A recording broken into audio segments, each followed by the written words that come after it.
Avez-vous déjà pensé qu'une simple décision prise dans l'urgence pouvait changer le destin entier d'une famille?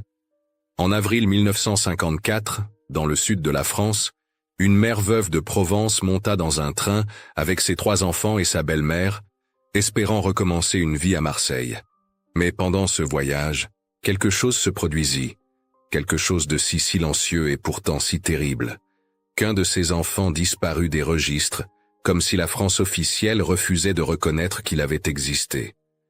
Et des mois plus tard, une simple photographie administrative prise dans un bureau du port révéla un vide que personne ne pouvait plus ignorer.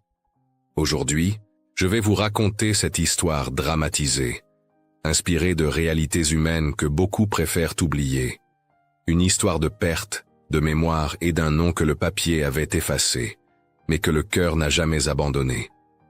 Avant de commencer, n'oubliez pas de vous abonner, de laisser un like et de dire dans les commentaires de quelle ville vous nous regardez. Cela aide énormément cette chaîne à continuer de raconter ces histoires humaines, remplies de sens et de mémoire. Cette photographie fut prise le 18 avril 1954 au bureau d'identification des arrivants, port de Marseille. 4 visages devant l'objectif. Un espace vide à gauche, et un nom qui, ce jour-là, fut effacé d'un registre pour toujours. Mais si vous restez jusqu'à la fin, vous découvrirez pourquoi le sourire forcé de cette mère cachait la douleur la plus terrible qu'une femme puisse porter. Parce que cette photo n'est pas seulement une image. C'est la preuve silencieuse qu'un enfant de 6 ans a disparu des archives officielles comme s'il n'avait jamais existé. La femme au centre s'appelle Lucienne Morel, 34 ans, veuve depuis 2 ans. Mère de 3 enfants. 2 sont sur la photo. Le 3e devrait y être. Mais il n'y est pas. Et ce vide va hanter cette famille pour le reste de leurs jours.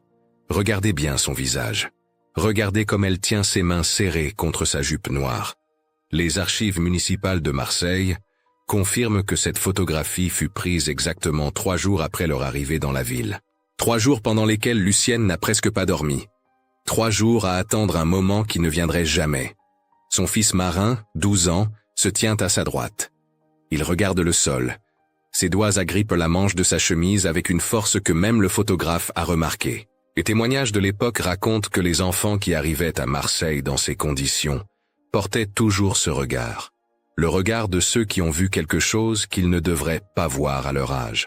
À gauche de Lucienne, sa fille Colette, 9 ans. Elle ne regarde pas l'objectif. Elle fixe l'espace vide à côté d'elle, l'endroit où son petit frère devrait être debout. Son visage porte une expression que les psychologues de l'enfance décriraient plus tard comme une confusion profonde, mêlée à une attente désespérée. Derrière eux, la grand-mère Hélène, 61 ans. Un foulard noir sur la tête, selon la tradition provençale des veuves. Elle regarde par-dessus son épaule, comme si elle cherchait encore quelqu'un dans la foule derrière eux, comme si elle refusait d'accepter que ce quelqu'un ne viendrait plus. Le fonctionnaire qui a pris cette photo s'appelait Monsieur Arnaud. Les registres du bureau montrent qu'il travaillait là depuis 1947, photographiant des centaines de familles qui arrivaient à Marseille. Mais celle-ci, il s'en souviendrait. Parce que juste avant de déclencher l'appareil, Lucienne lui avait murmuré quelque chose. Quelque chose qui l'avait troublé assez pour qu'il le note dans son journal personnel, retrouvé des décennies plus tard. Elle avait dit « Il devrait être là », mais ils ont dit qu'on ne pouvait pas l'enregistrer, parce qu'il n'est jamais entré. Cette phrase ne fait aucun sens à première vue. Comment un enfant peut-il ne jamais être entré alors que sa famille entière est là, devant cet objectif, dans ce bureau administratif froid du port de Marseille? Comment un garçon de 6 ans peut-il simplement disparaître entre un train et un registre? Pour comprendre, il faut remonter 6 semaines en arrière, au moment où Lucienne Morel a pris la décision la plus difficile de sa vie. Une décision qui semblait raisonnable à l'époque. Une décision qui détruirait tout. Février 1954, la commune de Suse-la-Rousse, en Provence. Un village agricole où la famille Morel vivait depuis plusieurs générations. Des terres qu'ils ne possédaient pas, mais qu'ils travaillaient comme fermiers. La France se reconstruisait encore après la guerre. L'inflation frappait durement. Les dettes s'accumulaient. Le mari de Lucienne, Jean-Claude Morel, était mort 2 ans plus tôt d'une pneumonie mal soignée. Les registres de décès de la commune indiquent qu'il avait 38 ans. Il laissait une femme et 3 enfants sans protection financière, dans une époque où être veuve signifiait souvent sombrer dans la pauvreté. Lucienne travaillait au champ, aidée par sa belle-mère Hélène et son fils aîné Marin. Mais le propriétaire terrien avait augmenté le fermage. Il ne pouvait plus payer. L'expulsion était imminente. C'est alors qu'une lettre arriva. Un cousin éloigné, installé à Marseille, écrivait qu'un dépôt de fruits cherchait des travailleurs. Le salaire était correct. Un logement modeste était inclus. C'était une chance rare dans cette France qui se relevait péniblement. Lucienne prit la décision. Ils partiraient, tous les 5.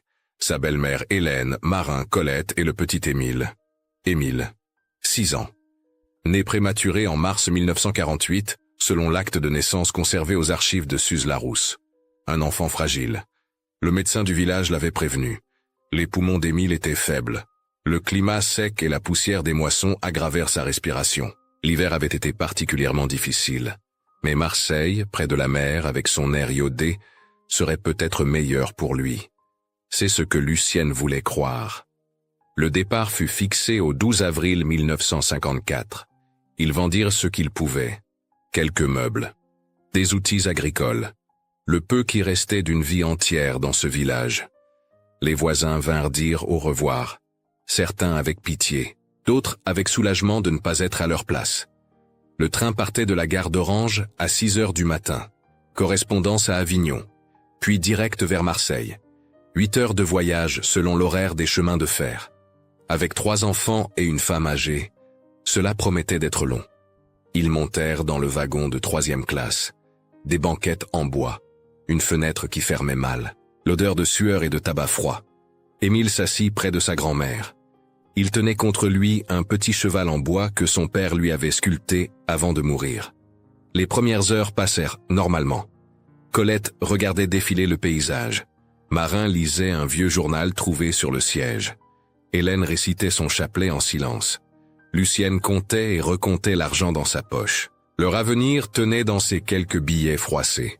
Puis, vers 10 heures, Émile commença à tousser. Ce n'était pas inhabituel. L'enfant toussait souvent.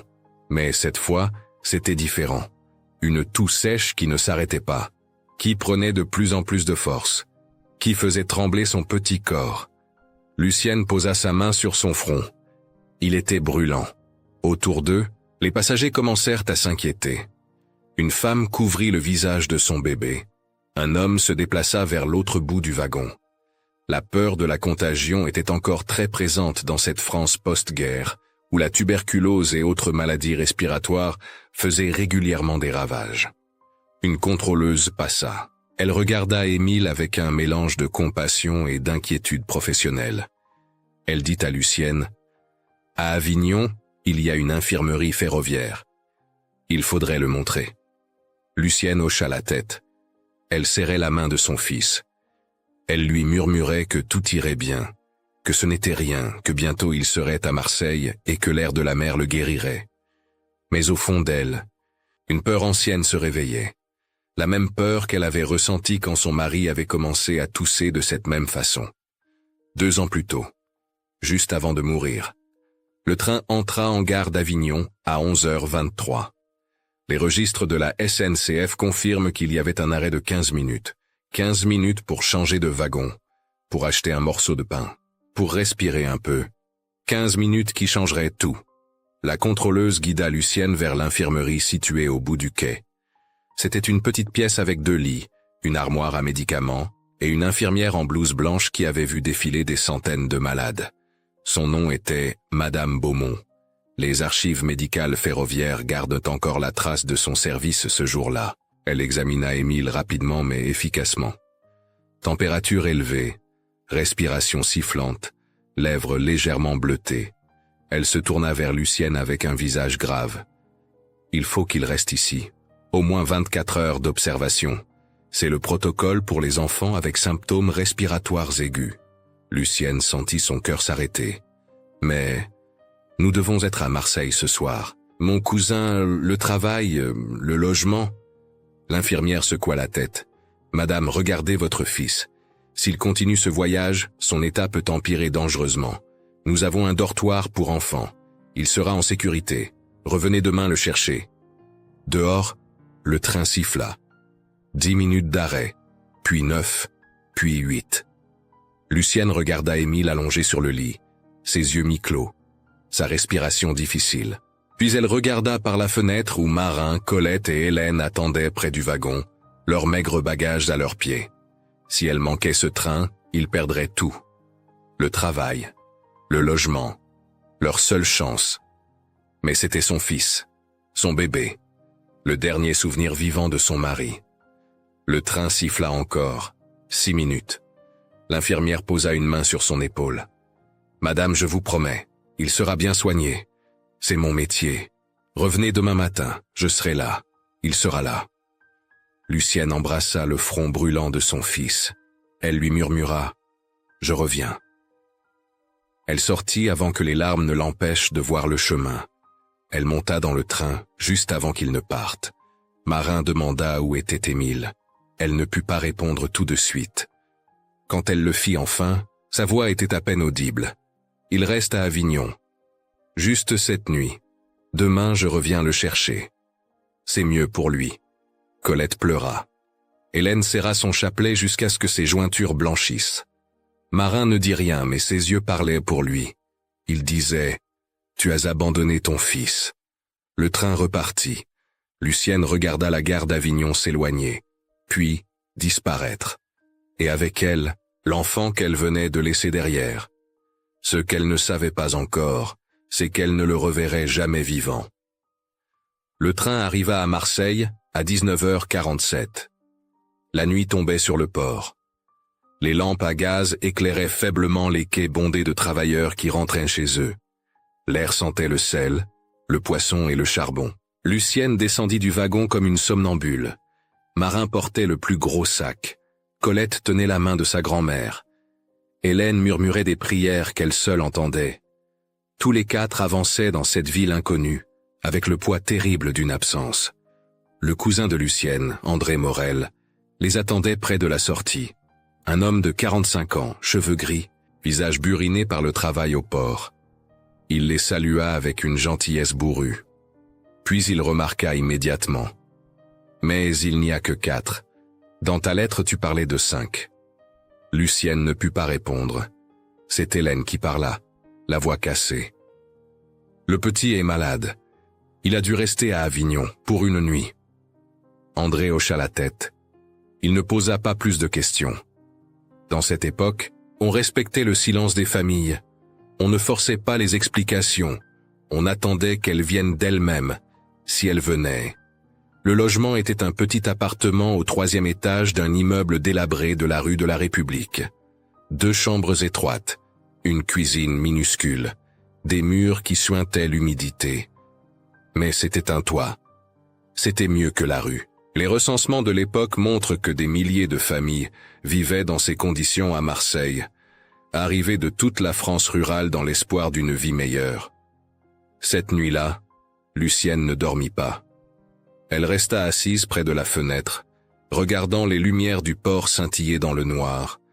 Elle pensait à Émile, à son petit corps fragile allongé dans ce lit d'infirmerie, à sa respiration difficile, à ses yeux qui l'avaient regardé partir.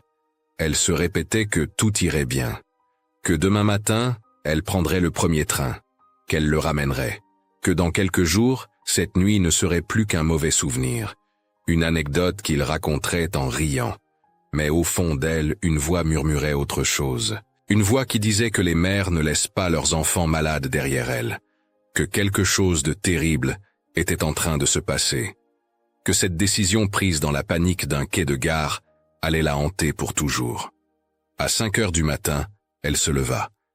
Elle avait préparé un petit sac. Elle dit à Hélène de s'occuper des enfants. Puis elle partit vers la gare Saint-Charles. Les premiers tramways commençaient à circuler dans les rues encore désertes.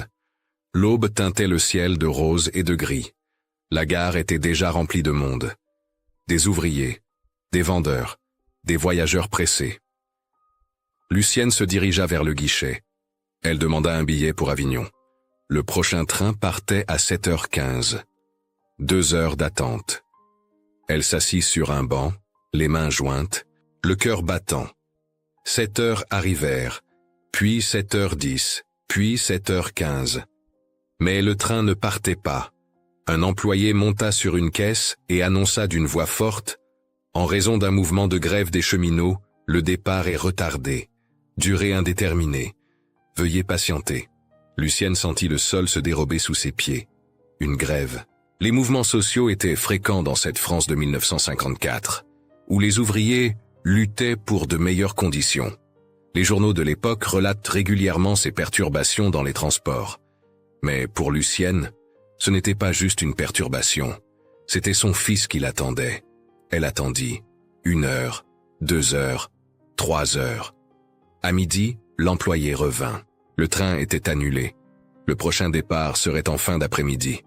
Peut-être. Lucienne voulut crier, supplier. Mais à qui? Les rouages de la bureaucratie et des mouvements sociaux ne se souciaient pas d'une mère désespérée. Elle retourna à l'appartement. Hélène la regarda entrer et comprit immédiatement. Elle ne dit rien. Elle prépara du thé. Elles s'assirent en silence. Marin et Colette jouaient dans la chambre, mais leur jeu était silencieux.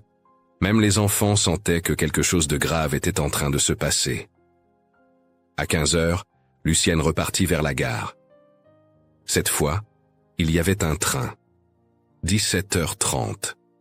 Arrivé à Avignon à 20h15. Les horaires officiels de la SNCF pour avril 1954 confirment ces timings. Elle acheta le billet. Elle monta. Le train partit. Mais 3 heures de retard. 24 heures étaient devenues 48 heures.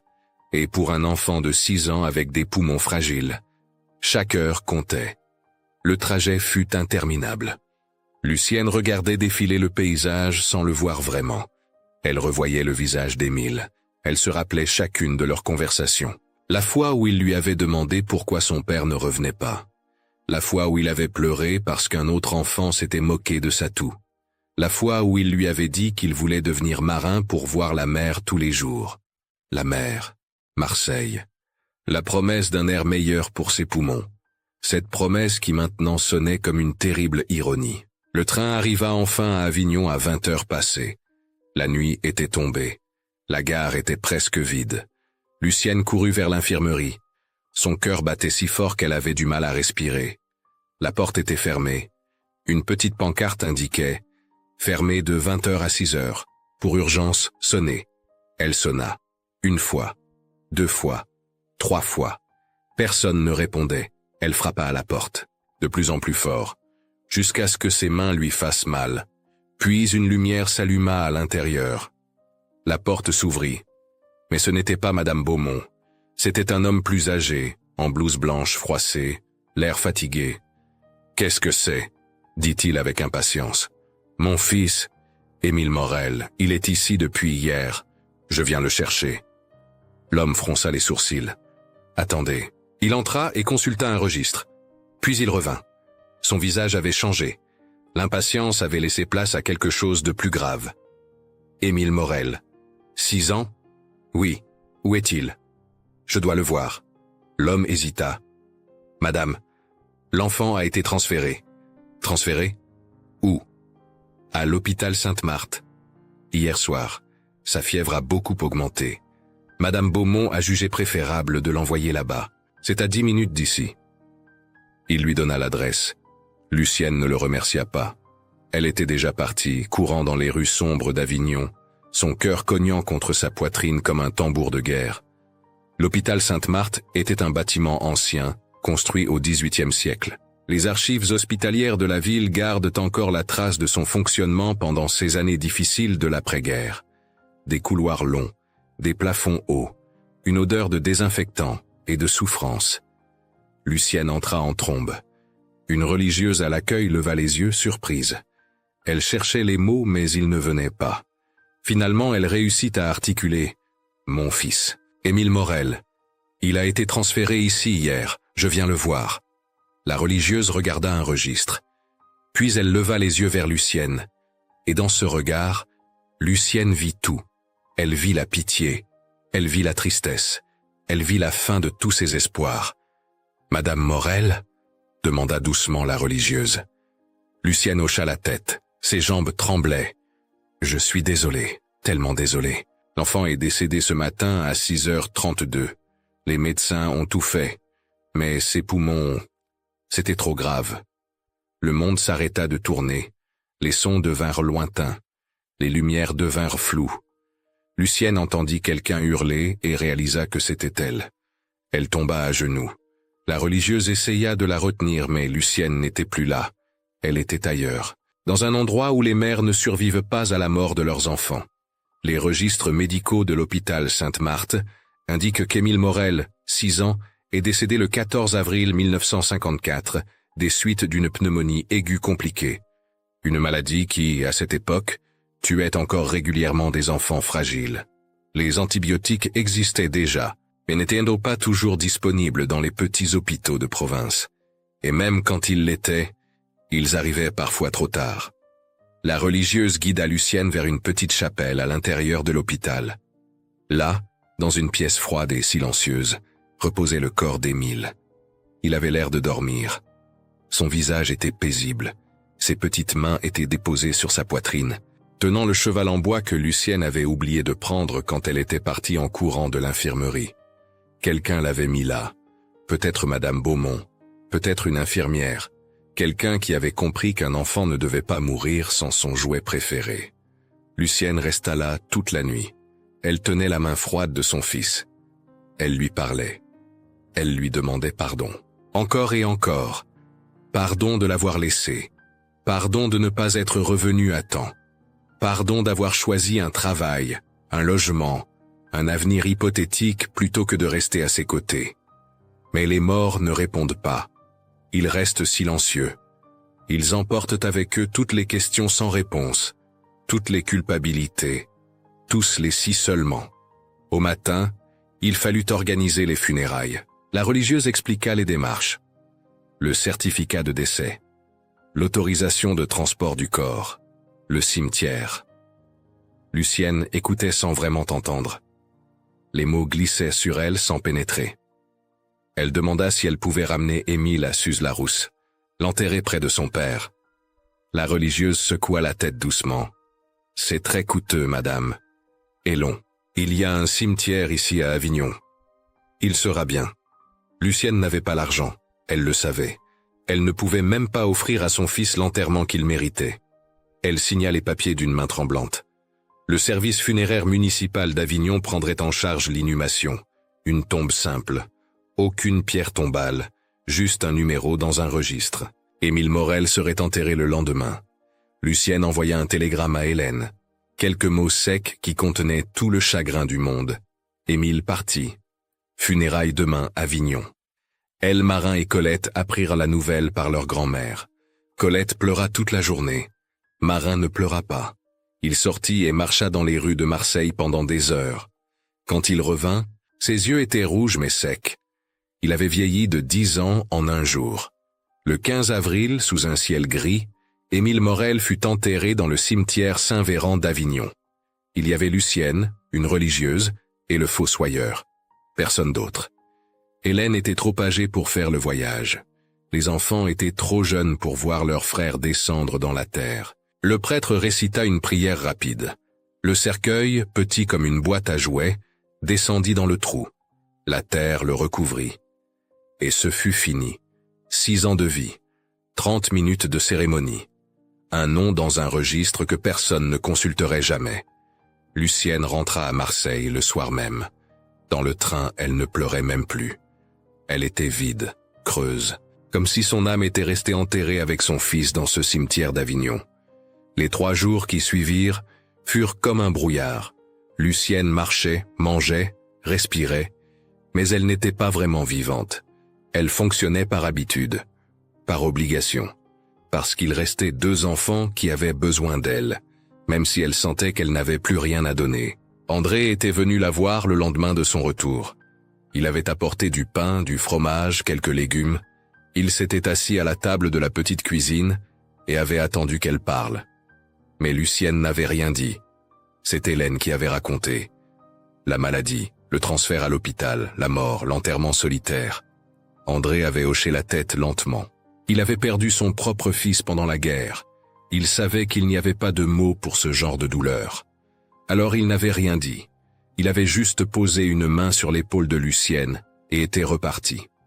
Le travail au dépôt de fruits commençait lundi. André avait arrangé cela. C'était un travail dur. Trier les caisses, charger les camions, mais c'était un salaire. Et dans cette France de 1954 où les emplois étaient rares, on ne refusait pas un salaire. Dimanche soir, Hélène rappela à Lucienne qu'il fallait encore finaliser le processus d'enregistrement au bureau d'identification. Ils étaient arrivés jeudi. L'enregistrement provisoire avait été fait. Mais il fallait revenir avec tous les documents pour le compléter. Certificat de naissance, livret de famille, justificatif d'emploi, toute la paperasse que la bureaucratie française exigeait. Lucienne ne voulait pas y aller. Elle ne voulait plus jamais mettre les pieds dans un bureau administratif. Mais Hélène insista. Sans cet enregistrement complet, il ne pourrait pas accéder aux services sociaux. Pas d'allocation familiale, pas d'accès à l'école publique pour les enfants, pas de carte d'identité pour Marin qui aurait bientôt 13 ans. Il le faut, Lucienne, pour Marin et Colette, pour leur avenir. Alors lundi matin, au lieu d'aller travailler son premier jour, Lucienne retourna au port avec toute la famille. Le bureau d'identification des arrivants occupait un bâtiment austère près des docks. Des rangées de chaises en bois, des guichets avec des fonctionnaires qui ne souriaient jamais.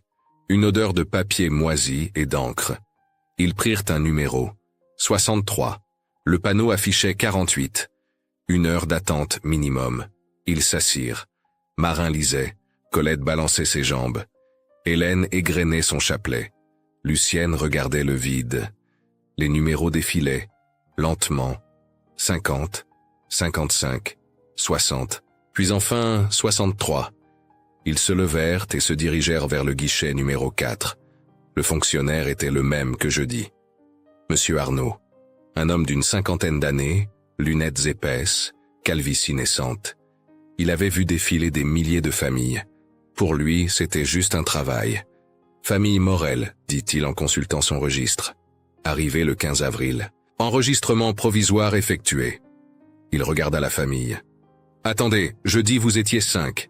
Il manque l'enfant. Lucienne sentit quelque chose se briser en elle. Elle ouvrit la bouche mais aucun son ne sortit. C'est Hélène qui répondit, la voix tremblante. Le petit est décédé, à Avignon, pendant le voyage. Monsieur Arnaud leva les yeux. Pour la première fois, son visage montra une émotion, une brève expression de compassion. Puis le masque professionnel revint. Je suis désolé pour votre perte. Il faut le certificat de décès pour clore son dossier. Lucienne sortit le papier de son sac. Un document officiel de l'hôpital Sainte-Marthe. Noir sur blanc, Émile Morel, né le 12 mars 1948, décédé le 14 avril 1954. Cause, pneumonie aiguë. Monsieur Arnaud prit le document. Il le lut attentivement. Puis il ouvrit un grand registre devant lui. Un livre épais avec des centaines de noms inscrits à la main. Il chercha la page. Trouva la ligne. Famille Morel. Lucienne, 34 ans. Hélène, 61 ans. Marin, 12 ans. Colette, 9 ans. Émile, 6 ans. Il prit une plume, traça une ligne à travers le nom d'Émile, une simple ligne noire. Puis il inscrivit dans la marge. Décédé avant entrée officielle. Non enregistré. Lucienne regardait, fascinée et horrifiée. Elle voyait le nom de son fils disparaître sous cette ligne. Elle voyait les mots « non enregistré ». « Attendez », dit-elle soudainement. « Qu'est-ce que ça veut dire, non enregistré ?» Monsieur Arnaud leva les yeux, surpris par le ton. « C'est le protocole, madame. L'enfant n'est jamais entré officiellement à Marseille. Il est décédé pendant le transit. Donc il ne peut pas être enregistré comme nouvel arrivant. Mais il était avec nous. Il faisait partie de la famille. Vous l'avez inscrit jeudi. C'était un enregistrement provisoire, madame. Le système administratif français est très précis sur ce point. Les registres de population ne peuvent inclure que les personnes physiquement présentes dans la commune au moment de l'enregistrement définitif. Les dossiers du ministère de l'Intérieur pour cette époque confirme cette pratique rigoureuse. C'était une règle stricte, née de la nécessité de maintenir des statistiques précises dans une France en pleine reconstruction. Mais alors, où est-il? Dans quel registre? Il existe, il a existé. Il est dans les registres d'Avignon, madame. C'est là qu'il est décédé, c'est là qu'il est comptabilisé. Lucienne sentit ses jambes trembler.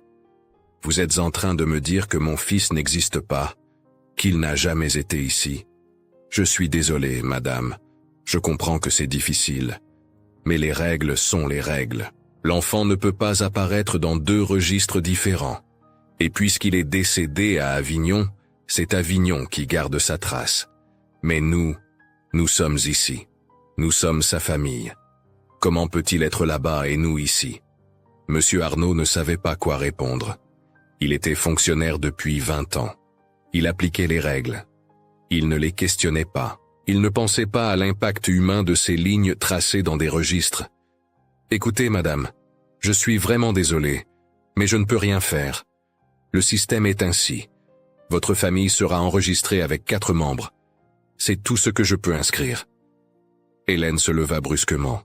Sa voix, d'habitude si douce, devint dure comme de l'acier. Vous êtes en train de nous dire que notre petit-fils, que cette femme a porté 9 mois, qu'elle a élevé 6 ans, qu'elle vient d'enterrer il y a 3 jours, n'a jamais existé pour vous?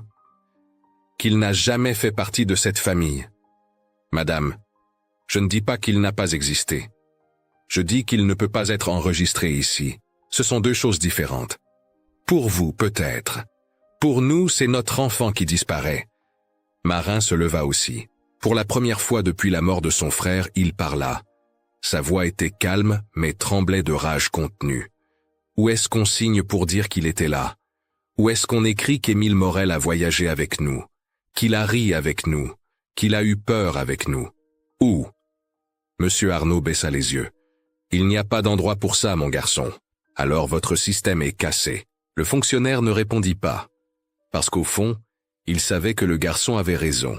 Le système était cassé, mais ce n'était pas à lui de le réparer. Il termina l'enregistrement.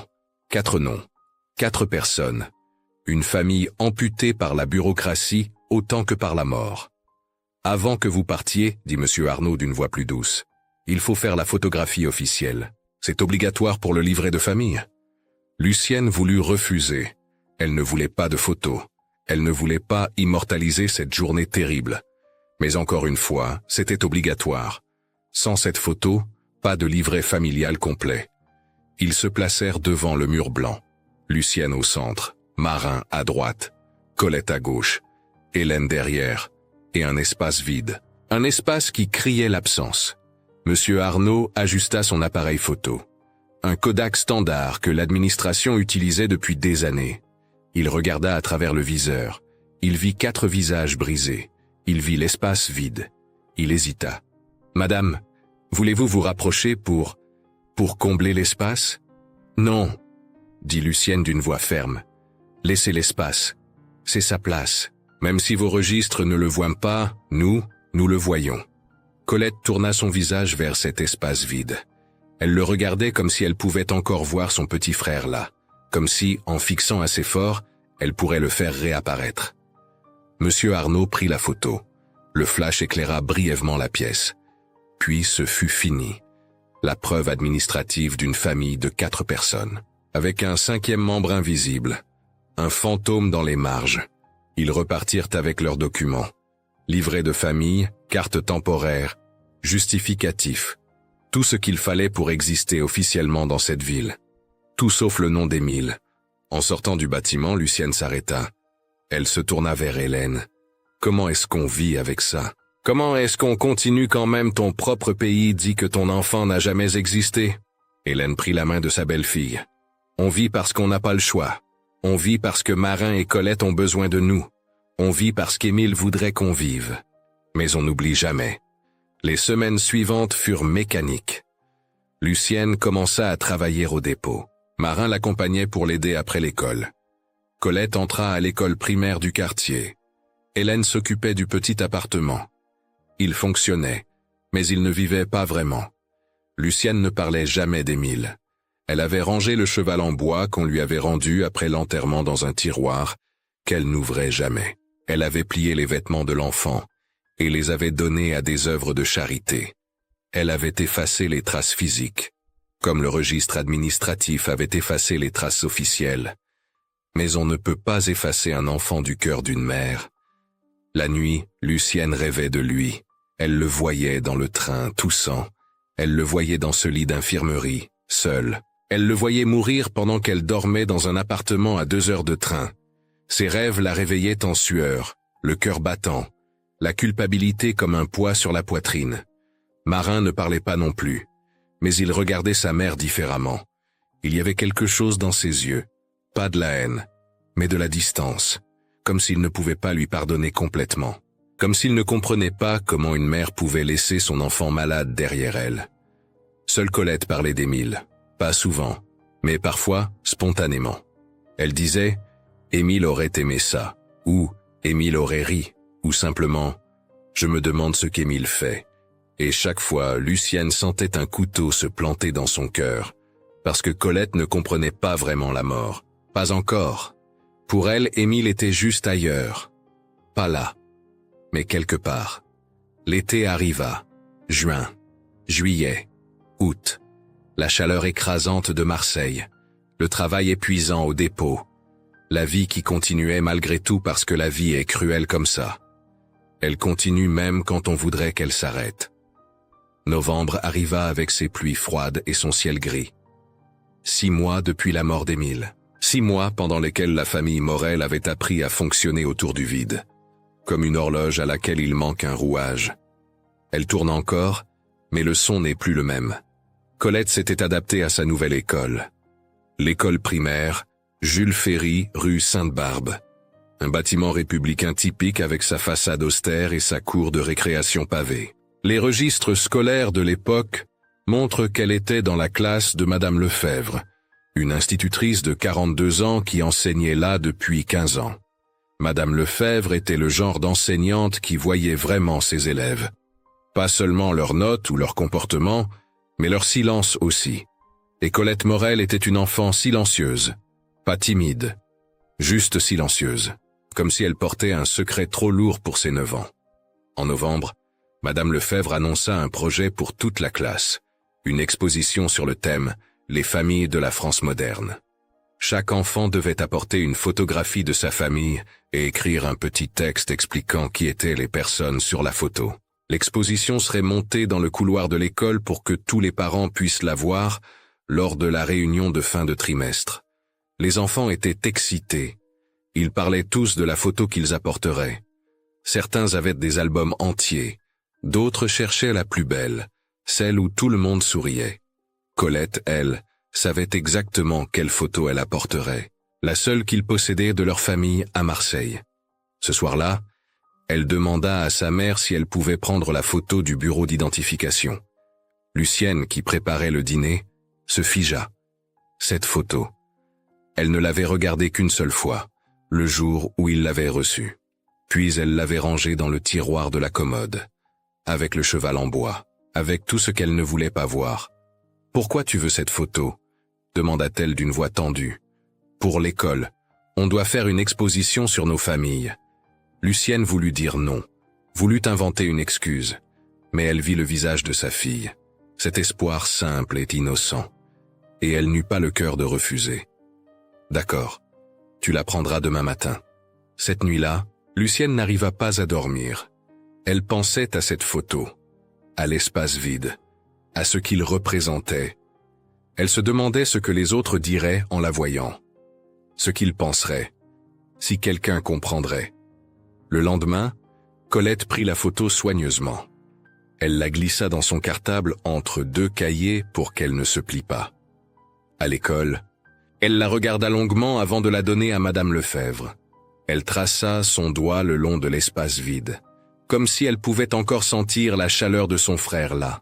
Madame Lefebvre collecta toutes les photos. Elle promit de les monter pendant le week-end. L'exposition serait prête lundi.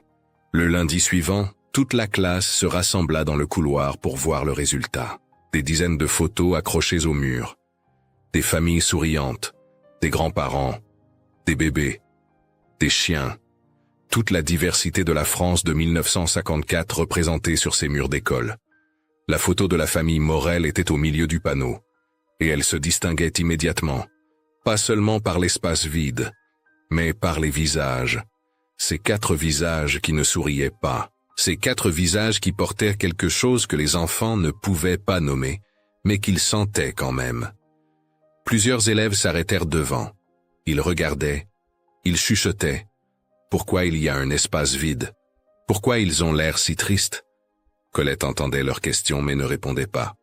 Elle ne savait pas comment. Ce fut Madame Lefebvre qui remarqua vraiment. Le mercredi après-midi, pendant que les enfants dessinaient, elle s'approcha du panneau. Elle étudia chaque photo attentivement, lisant les textes que les enfants avaient écrits. Quand elle arriva à celle de Colette, elle s'arrêta net. Le texte était court, simple, écrit d'une écriture d'enfant encore maladroite. Voici ma famille. Maman s'appelle Lucienne, mon grand frère Marin, ma grand-mère Hélène, et moi Colette. Il y a aussi Émile mais il n'est pas sur la photo. Madame Lefebvre regarda l'image. Elle compta les personnes. 4. Puis elle regarda l'espace vide à gauche. Et elle comprit qu'il y avait une histoire là. Une histoire qui n'était pas écrite mais qui criait à travers ce vide. Après la classe, elle demanda à Colette de rester quelques minutes, gentiment, sans alarmer l'enfant. Colette s'assit à son pupitre, un peu inquiète. Est-ce qu'elle avait fait quelque chose de mal? Madame Lefebvre s'assit à côté d'elle. Pas derrière son bureau, en position d'autorité, mais à côté, comme une égale. Elle posa doucement sa main sur la photo. « Colette, dit-elle avec une voix douce, qui est Émile ?» La petite fille regarda la photo, puis elle regarda son institutrice. Et pour la première fois depuis 6 mois, elle dit la vérité tout haut. La vérité simple et terrible. C'est mon petit frère. Il avait 6 ans. Il est mort quand on est venu à Marseille. Il était malade dans le train et maman l'a laissé à l'hôpital. Mais il n'a pas guéri. Il est mort tout seul. Et après, quand on a fait la photo, ils ont dit qu'on ne pouvait pas le mettre parce qu'il n'était jamais entré à Marseille. Mais c'est pas vrai. Il était avec nous. Il est toujours avec nous. C'est juste que personne ne le voit sauf nous. Les mots sortirent d'un coup, comme une digue qui se brise. Colette ne pleurait pas, elle racontait juste, factuellement. Comme les enfants font quand ils ne comprennent pas encore toute la gravité de ce qu'ils disent. Madame Lefebvre sentit sa gorge se serrer. Elle avait enseigné pendant 15 ans. Elle avait vu des enfants avec toutes sortes de problèmes. Mais cette histoire, ce vide bureaucratique superposé au vide de la mort, c'était une cruauté qu'elle n'avait jamais rencontrée. « Est-ce que ta maman sait que tu as amené cette photo ?»« Oui. Elle a dit que je pouvais. Et est-ce qu'elle va venir à la réunion des parents la semaine prochaine ? Je ne sais pas. Elle travaille beaucoup. » Madame Lefebvre hocha la tête. « Écoute, Colette, je vais écrire un mot à ta maman pour lui demander de venir me voir. C'est important. Tu n'as rien fait de mal.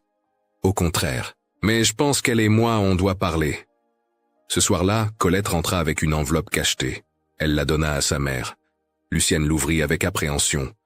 Le message était court mais clair. « Madame Morel, j'aimerais vous rencontrer concernant le projet de Colette. Pourriez-vous passer à l'école vendredi à 16h30 ? C'est important.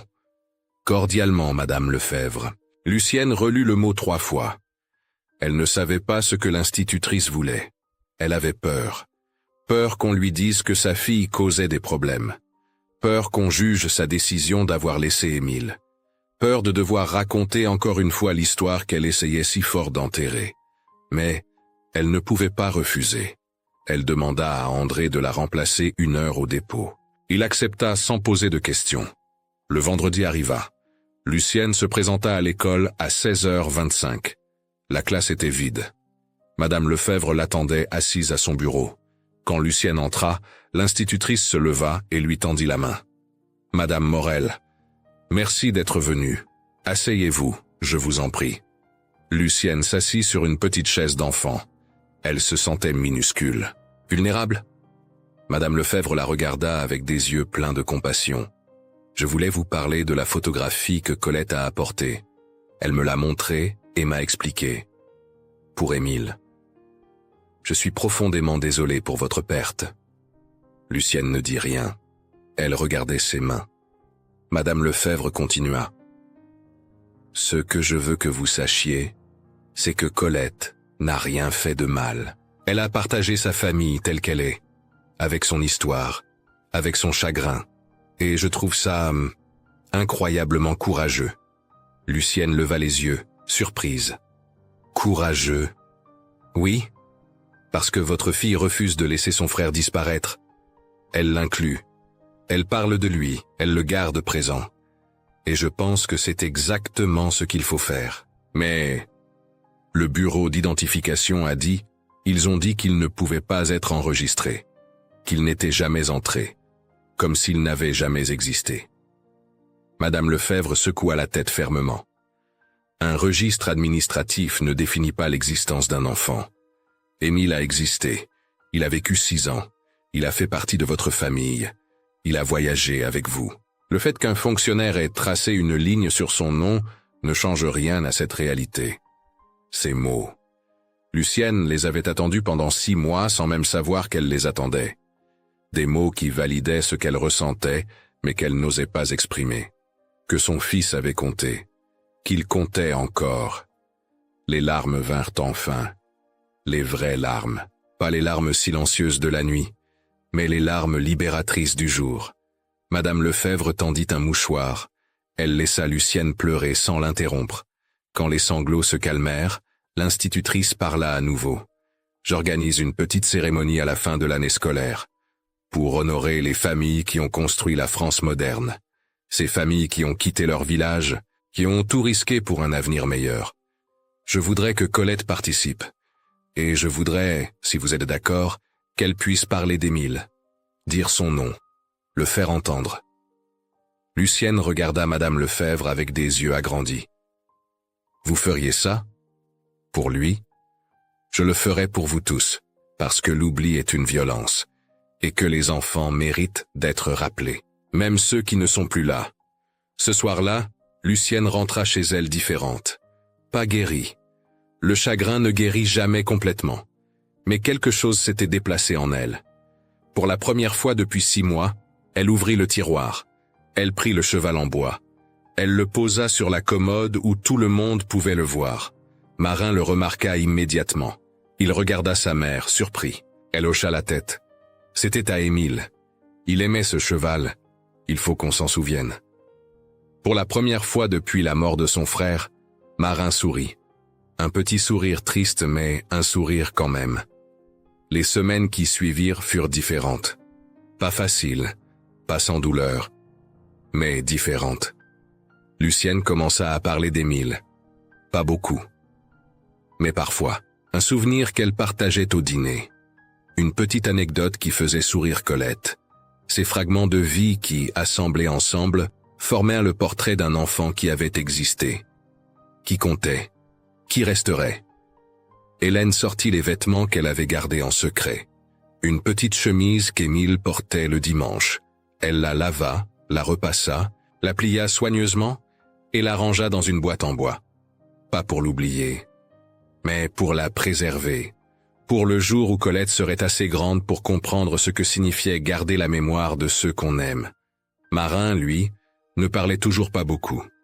Mais il cessa de regarder sa mère avec cette distance froide. Un soir, il posa sa main sur son épaule pendant qu'elle préparait le repas. Il ne dit rien, mais Lucienne comprit. Le pardon n'est pas toujours verbal. Parfois, c'est juste un geste, une main posée, une présence. Juin arriva avec sa chaleur et sa lumière. La fin de l'année scolaire approchait. Madame Lefebvre avait organisé sa cérémonie pour le dernier jour de classe. Une petite célébration dans la cour de l'école. Les parents étaient invités, quelques discours, des chansons, et la présentation spéciale dont elle avait parlé. Lucienne avait demandé une après-midi de congé au dépôt. André avait accepté sans hésiter. Il connaissait maintenant l'histoire. Toute la ville portuaire semblait la connaître d'ailleurs. Les nouvelles circulaient vite dans ces quartiers ouvriers où tout le monde se connaissait. Mais personne ne jugeait. La mort d'un enfant était une tragédie universelle qui transcendait les jugements. Le 30 juin 1954, La cour de l'école Jules Ferry se remplit de parents, d'enfants, d'instituteurs. Il y avait une petite estrade montée avec des planches de bois, des bancs empruntés à l'église voisine. Une atmosphère festive mais douce, teintée de la mélancolie propre aux fins d'année scolaire. Madame Lefebvre monta sur l'estrade. Elle portait une robe bleue simple. Ses cheveux gris étaient attachés en chignon. Elle avait ce regard ferme et bienveillant que seules les bonnes institutrices possèdent. Elle attendit que le silence se fasse. Puis elle commença à parler. « Chers parents, chers enfants, chers collègues, nous sommes réunis aujourd'hui pour célébrer non seulement la fin d'une année scolaire, mais aussi quelque chose de plus grand. Nous célébrons la France que nous construisons ensemble. Une France faite de courage, de sacrifice, de familles qui osent recommencer. » Elle parlait avec cette éloquence sobre caractéristique des instituteurs républicains. Elle parla de la reconstruction après la guerre, de l'exode rural, des familles qui quittaient leurs villages ancestraux pour chercher du travail dans les villes. Elle parla de la dignité de ce choix, du courage qu'il fallait pour tout quitter. Parmi ces familles, continua-t-elle, beaucoup ont payé un prix terrible. Elles ont perdu des êtres chers en chemin. Pas sur les champs de bataille, pas dans les bombardements, mais dans cette transition silencieuse et difficile entre deux vies, entre deux mondes. Lucienne sentit son cœur se serrer. Elle comprenait où Madame Lefebvre voulait en venir. Hélène prit sa main et la serra fort. « Aujourd'hui, je veux honorer ces familles, et en particulier je veux honorer les enfants qui ne sont jamais arrivés à destination, ceux qui restent dans nos cœurs, même s'ils ne sont plus parmi nous. Parce qu'une société qui oublie ses enfants perdus est une société qui perd son âme. » Elle fit signe à Colette de monter sur l'estrade. La petite fille se leva. Elle portait une robe blanche que Lucienne avait cousue pour l'occasion. Ses cheveux étaient attachés avec un ruban bleu. Elle monta les marches avec une gravité qui ne convenait pas à ses 9 ans. Mais le chagrin fait grandir les enfants plus vite qu'ils ne le devraient. Madame Lefebvre lui tendit une feuille de papier. C'était la liste qu'elles avaient préparée ensemble. Une liste de noms. Pas beaucoup, juste 5. 5 enfants dont les familles présentes dans cette cour avaient perdu pendant le voyage vers Marseille. Des histoires que Madame Lefebvre avait découvertes en parlant avec les parents. Des chagrins silencieux que personne n'avait jamais partagés publiquement. Colette prit une grande respiration. Sa voix était petite mais claire. « Je vais lire les noms des enfants qui sont venus à Marseille dans nos cœurs, même s'ils ne sont pas arrivés avec leurs pieds. » Elle lut le premier nom, puis le deuxième, puis le troisième. À chaque nom, on entendait un sanglot étouffé dans la foule. Des parents qui reconnaissaient leur propre douleur, qui réalisaient qu'ils n'étaient pas seuls, que d'autres avaient porté le même poids en silence. Puis Colette arriva au dernier nom. Sa voix trembla légèrement, mais elle continua. Émile Morel, 6 ans. Mon petit frère. Il aimait les chevaux en bois. Il voulait devenir marin. Il est mort à Avignon le 14 avril 1954. Et même si les registres disent qu'il n'est jamais entré à Marseille, il est avec nous. Il sera toujours avec nous. Le silence qui suivit était total. Même les oiseaux semblaient s'être tus. Lucienne pleurait sans retenue. Hélène aussi. Marin, les mâchoires serrées, luttait contre les larmes, mais elles coulaient quand même. C'était la première fois qu'il pleurait depuis la mort de son frère, et ses larmes étaient une libération. Madame Lefebvre prit la parole à nouveau. Ces enfants ne sont pas dans nos registres. Ils ne sont pas sur nos listes administratives. Mais ils sont dans nos histoires, dans nos mémoires, dans nos cœurs. Et c'est là qu'ils resteront. Parce qu'un enfant qui a été aimé ne peut jamais vraiment disparaître. Elle invita les familles des 5 enfants à monter sur l'estrade. Lucienne hésita, mais Colette tendit sa main vers sa mère. Alors elle se leva. Hélène et Marin la suivirent. Ils montèrent tous les 4, comme sur la photo. Mais cette fois, il n'y avait pas de honte. Pas de bureaucratie froide, juste une reconnaissance publique de ce qu'ils avaient perdu, et de ce qu'ils portaient encore. Les autres familles montèrent aussi. 5 familles. 5 histoires, 5 absences qui n'étaient plus invisibles. La cour entière se leva et applaudit. Pas un applaudissement joyeux, mais un applaudissement de respect, de solidarité, de reconnaissance. Après la cérémonie, plusieurs parents vinrent voir Lucienne. Certains partageaient leurs propres histoires, d'autres ne disaient rien. Ils serrèrent juste sa main. Et dans cette pression de main, il y avait toute la compassion que les mots ne peuvent pas exprimer. Une femme en particulier s'approcha. Elle devait avoir une 50aine d'années. Elle tenait un mouchoir froissé dans sa main. « Je m'appelle Marie Girard. J'ai perdu ma fille pendant le voyage de Toulon à Marseille. Il y a 7 ans. La scarlatine. Elle avait 8 ans. Elle s'appelait Jeanne. Et jusqu'à aujourd'hui, je n'avais jamais dit son nom à voix haute ici, parce que je pensais que personne ne comprendrait, que personne ne voulait entendre. Merci. Merci d'avoir osé parler. » Lucienne la serra dans ses bras. Deux mères qui ne se connaissaient pas, deux mères liées par la même perte, par le même silence brisé, par la même reconnaissance que leurs enfants méritaient d'être rappelés. Les semaines qui suivirent, quelque chose changea dans le quartier. Les gens commencèrent à parler de ces enfants perdus, pas de façon morbide, mais de façon naturelle. On mentionnait leurs noms, on racontait des anecdotes, on les incluait dans les histoires familiales. Ce n'était plus tabou, ce n'était plus une honte. C'était juste une partie de la réalité de ces familles qui avaient tout risqué pour recommencer. Lucienne continua à travailler au dépôt. Marin commença un apprentissage chez un mécanicien. Colette excellait à l'école.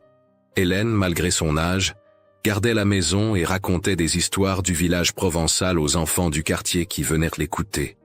Ils construisaient une vie. Pas la vie qu'ils avaient imaginée quand ils avaient quitté Suze-la-Rousse, mais une vie quand même, une vie qui incluait Émile dans ses conversations, qui gardait son souvenir vivant. Chaque année, le 14 avril, Lucienne prenait le train pour Avignon. Elle allait au cimetière Saint-Véran. Elle apportait des fleurs. Elle restait assise près de la petite tombe sans pierre tombale. Elle parlait à son fils. Elle lui racontait ce que Marin faisait, comment Colette grandissait, ce que Hélène cuisinait, les petites choses du quotidien qui font une vie. Et elle lui promettait que jamais, jamais, elle ne le laisserait disparaître vraiment. En 1957, quand Marin eut 16 ans, il économisa pendant 6 mois. Puis il retourna à Avignon avec sa mère. Ensemble, ils commandèrent une simple pierre tombale. Rien d'extravagant. Juste un rectangle de granit gris avec les mots « Émile Morel, 12 mars 1948, 14 avril 1954 ». Fils, frère, toujours aimé. Ce n'était pas grand-chose, mais c'était un marqueur physique. Une preuve tangible qu'un petit garçon nommé Émile avait existé, qu'il avait compté, que sa courte vie avait eu du sens. Les années passèrent. Colette grandit et devint institutrice, comme Madame Lefebvre. Elle enseigna pendant 40 ans dans les écoles de Marseille, et chaque année, à la fin de l'année scolaire, elle organisait une petite cérémonie. Elle demandait aux enfants de parler de quelqu'un qu'ils aimaient, qui n'était plus là, un grand-parent, un ami, un animal, peu importait. L'important était de dire les noms, de garder les souvenirs. Marin devint mécanicien, puis ouvrit son propre garage. Il se maria, eut 3 enfants. Il leur parla d'Émile. Il leur montra le cheval en bois que son père avait sculpté. Il leur raconta l'histoire d'un petit garçon qui voulait devenir marin, mais qui n'avait jamais vu la mer. Hélène mourut en 1962, à 69 ans. Paisiblement, dans son sommeil. Ses derniers mots furent pour Lucienne. « N'oublie jamais qu'Émile était réel, qu'il comptait, promets-le-moi. » Lucienne le promit, et elle tint cette promesse jusqu'à sa propre mort en 1987, à l'âge de 67 ans. Avant de mourir, elle fit quelque chose qu'elle avait planifié pendant des années. Elle écrivit l'histoire d'Émile, toute l'histoire, le voyage, la maladie, la décision terrible, la mort, l'appurement du registre, la photo avec l'espace vide, la cérémonie de Madame Lefebvre, tout. Elle écrivit 33 pages à la main, d'une écriture tremblante mais déterminée. Elle attacha ces pages avec la photo du bureau d'identification, celle avec l'espace vide, et elle les donna à Colette. « Garde ça, dit-elle, pour tes enfants, pour leurs enfants, pour que personne n'oublie qu'Émile Morel a existé, qu'il faisait partie de cette famille, que les registres avaient tort. Aujourd'hui, en 2024, cette photo et ces pages sont toujours dans la famille. Elles sont dans une vieille boîte en bois, dans la maison de l'arrière-petite-fille de marin à Marseille. Pas dans un musée, pas dans des archives publiques, mais là où elles doivent être. Dans une famille qui continue de dire le nom d'Émile, qui continue de raconter son histoire, qui refuse de laisser la bureaucratie avoir le dernier mot. Car c'est ça, la vraie victoire contre l'oubli. Ce n'est pas un nom dans un registre, ce n'est pas une plaque commémorative. C'est une famille qui transmet, qui se souvient, qui aime encore. Émile Morel n'a jamais été enregistré officiellement comme habitant de Marseille.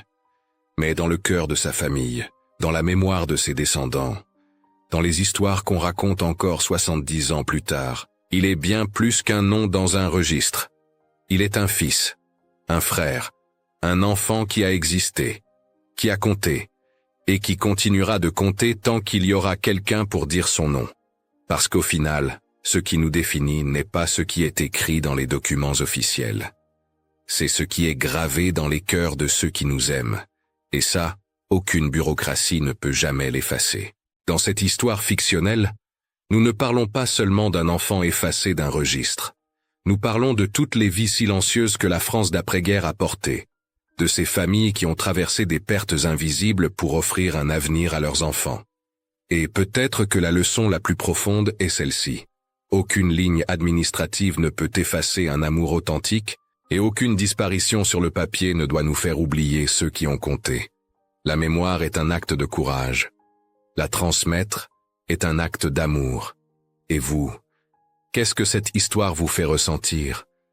Avez-vous déjà rencontré un silence familial qui pesait plus lourd que les mots? Que pensez-vous que nous devrions faire, aujourd'hui, pour ne plus laisser nos enfants disparaître entre deux pages de documents officiels?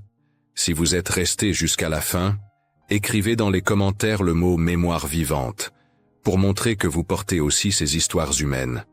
Dites-moi de quelle ville vous regardez cette vidéo. Et si vous le souhaitez, partagez une histoire ancienne de vos grands-parents, de vos arrière-grands-parents, un souvenir transmis par votre famille. Peut-être qu'il pourra inspirer une nouvelle narration sur ce canal. Merci de contribuer à faire vivre ces récits qui nous relient. N'oubliez pas de vous abonner, d'aimer la vidéo, d'activer la cloche et de partager. Et surtout, cliquez sur la carte finale pour découvrir d'autres histoires qui éclairent notre passé et parlent à notre cœur.